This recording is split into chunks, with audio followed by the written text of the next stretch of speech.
All right, well, getting this up here was an absolute pain, but I think even though I've got it up, I do want to go ahead and flip it. Looks like it goes up just a little bit here.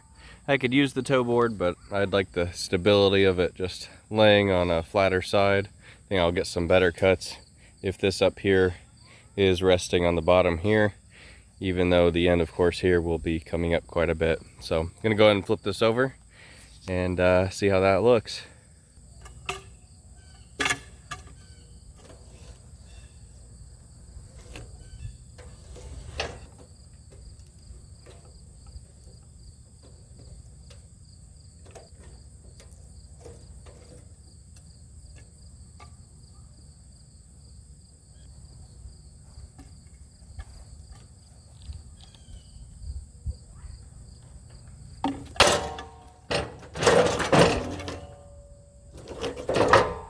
I lost it. Yeah.